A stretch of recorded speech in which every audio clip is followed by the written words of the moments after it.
धनधान्य देई ही काळी आई धनधान्य देई जोडते मनाची नाती आमची माते आमची माणसं आमची माती आमची माणसं आमची माती आमची माणसं आमची माती आमची माणसं आमची माती आमची माणसं. नमस्कार. आज वेळ अमावस्या आहे आणि आज सगळ्या शेतकऱ्यांसाठी एक चांगला म्हणजे महत्त्वाचा दिवस आहे. तसं तर आजच्या दिवशी लक्ष्मीचं पूजन शेतामध्ये केलं जातं. शेताला धनलक्ष्मी जी आहे तिचं पूजन केलं जातं. वर्षभरामध्ये शेतकरी खूप आनंदानं आजच्या दिवसामध्ये शेतामध्ये पांडव मांडून आता जी पूजा दाखवली त्या पद्धतीनं मांडून त्याची पूजा करतात प्रतिकात्मकपणे. आणि मी आता आमच्या आंब्याच्या बागेमध्ये यावर्षीची या सीझनमधला पहिला व्हिडिओ मी बनवतो आहे. खरं तर यावर्षी पाऊस खूप होता, मोहर येईल नाही येईल असं खूप शंका होत्या. पण आज संबंध महाराष्ट्रामध्ये सर्व शेतकरी बांधव बऱ्यापैकी आमच्याशी जोडलेले आहेत आणि सगळ्यांचा जर विचार घेतला तर जवळजवळ आज वेळ अमावस्याला सगळ्याच्या बागेमध्ये तुफान मोहर आला यावर्षी. बघा, काडी पान मोहर सगळं संगच आहे, सगळं बरोबरच आहे. तुम्ही बघितलं एकही फांदी नाही की जिथं मोहर आलेलं, लहान मोठी उमललेली सगळ्या अवस्थांमध्ये मोहर तुम्हाला बघायला मिळेल. हे बघा, कुठं मोहर नाही अशी काडीच नाही.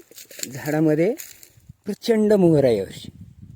म्हणजे पाऊस खूप झाल्यामुळं झाडांना मोहर येण्यासाठी अपेक्षित असलेला जो काही ताण आहे झाडांसाठीचा, तो जास्त पाण्याचा ताण यावर्षी पडला. सगळ्या फांद्या गच्च भरलेला मोहर. कुठलंही झाड घ्या की त्या झाडाला तुम्ही, झाड लहान असू दे, काडी लहान असू दे, मोठी असू दे, काडी नसली तर खोडातून कुठून म्हणेल तिथून काडीतून मोहर आलेला आहे. झाडच रिकामं नाही अशी परिस्थिती संबंध महाराष्ट्रामध्ये सगळीकडे जिथं जाल तिथं आत्ता मोहराची ही परिस्थिती आहे. आनंदाची बातमी आहे ना? नक्की आनंदाची बातमी आहे. पण मला इथं एक शंका उपस्थित होते. आत्ता सीताफळाचा सीझन संपला आहे आमचा. पाणी बंद, म्हणजे आता पाणी बंद होईल, शेवटचं पाणी चालू आहे. सीताफळ पूर्ण संपलं आहे. यावर्षी एवढा सीताफळाला माल कधीच नव्हता. तुफान सेटिंग, एका वेळी सगळ्याचा माल आला होता. जसं आत्ता यावर्षी आंब्याचा येणार आहे. परिस्थिती काय झाली? जोपर्यंत सावधानतेचा इशारा देतो, आनंदाची बातमी आहे, यावर्षी खूप आंबा निघणार, भरपूर आंब्याचं उत्पादन निघणार, शंका नाही. लोक वाट बघून आहेत आणि यावर्षीचं सीझन आंब्याचा खूप चांगला होणार आहे. आपल्यासाठी खूप खूप खूप आनंदाचे दिवस आहेत. पण सीताफळाच्या बाबतीतला झालेला अनुभव यावर्षी आंबा बागायतदारांना सावध करण्यासाठी मी थोडंसं बोलतोय. सीताफळामध्ये काय झालं? सीताफळ सुरू व्हायच्या अगोदर सीताफळाचा भाव होता 150-120 रुपये. आणि एका वेळी सीताफळ आल्यामुळं परिस्थिती अशी झाली की आदल्या आठवड्यामध्ये 120 रुपये भाव होता आणि लगेच दुसऱ्या आठवड्यामध्ये, म्हणजे ज्यावेळेस ॲक्च्युअल सीताफळ हार्वेस्टिंगला सुरुवात झाली मोठ्या प्रमाणावरती, डायरेक्ट 20 रुपये भाव झाला. कुणी केला? कारणं अनेक सांगण्यात आली. आळी निघते, हे निघतं, ते निघतं. पण 20 रुपयांना तर काय घेत होते मग हे लोक? व्यापारी तुमच्याकडं माल आला की त्यांची एकता, त्यांची संघटना जागरूक होते आणि माल अक्षरशः खरेदी थांबवली.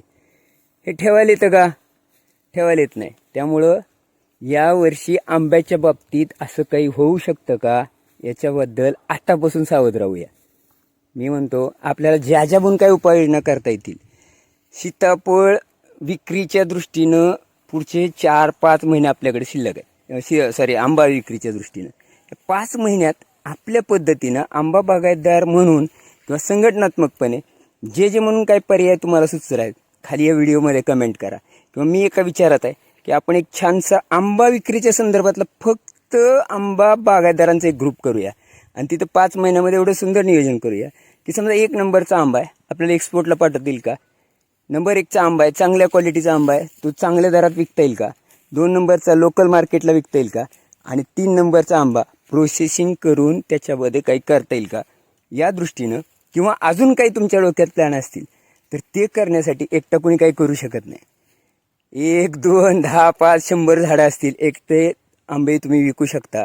पण आत्ता गेल्या वर्षी 350, 400, 500 झाडाचा आमचा प्लॉट, आता जवळजवळ 3500 झाड आपल्या शेतात आहेत. म्हणजे किती पटीनं वाढले? याच पटीत आंब्याच्या लागवडी वाढलेल्या आहेत. त्यामुळं आंबा खाणारे लोक जरी घरोघरी असले तरी त्याचं मार्केटिंग पुढच्या काळात खूप महत्त्वाचं होणार आहे. कारण आंबा विकतो म्हणून किंवा आंबा विकत घेणारे हे शेतकऱ्याला लुटायलाच बसलेत. भले ते पुढं किती पैसे मिळवतील, पण आपल्याला त्यातले पैसे मिळू देतील की नाही याबद्दल शंका माझ्या डोक्यामध्ये. तुम्हाला काय वाटतंय? तुमचे काय अनुभव आहेत? कमेंटमध्ये नक्की सांगा.